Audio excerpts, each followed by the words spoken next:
Welcome back, America.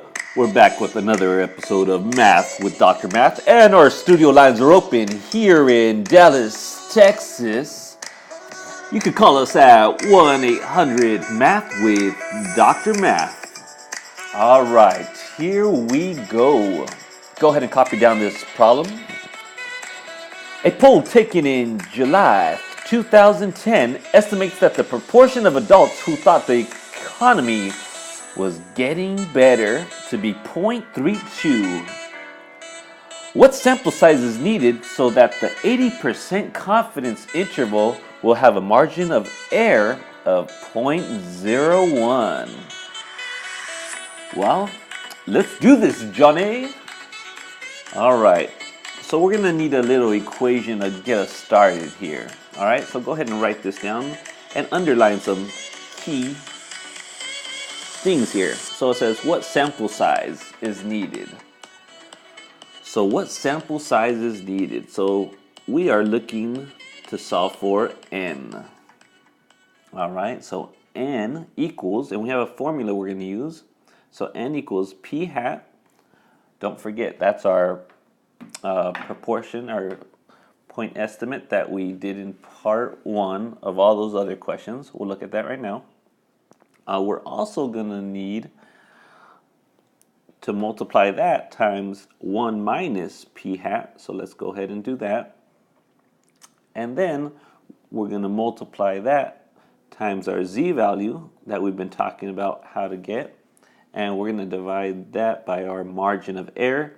And then we are going to square that right there. So let's go ahead and let's list all these pieces right here. All right.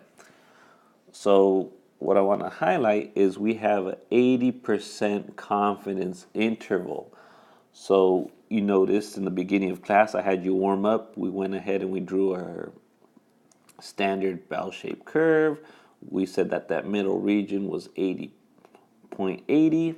And with that, you were able to find your z values. All right, so the z values that we went ahead and found were positive and negative 1.282. And this is using that program inverse normal.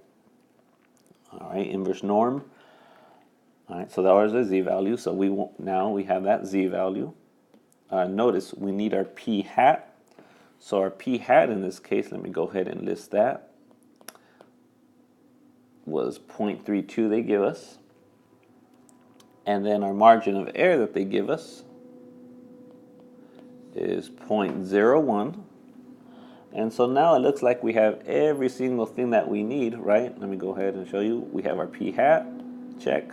We have our z, check. And we have our margin of error, check. So now let's go ahead and plug and chug here. So you got n equals 0.32 times 1 minus 0.32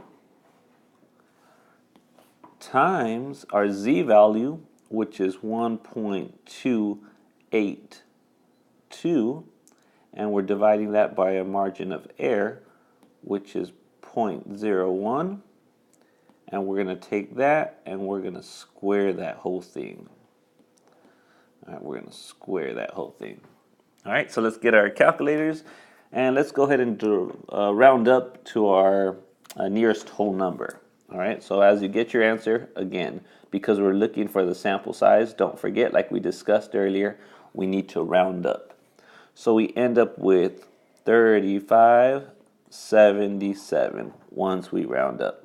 So that's the sample size needed, all right, to take care of business here. All right, so hopefully that made some sense. If not, make sure to call your local mathematician and ask them what the hell did this guy do. All right, I'll see you guys in the next video. Adios.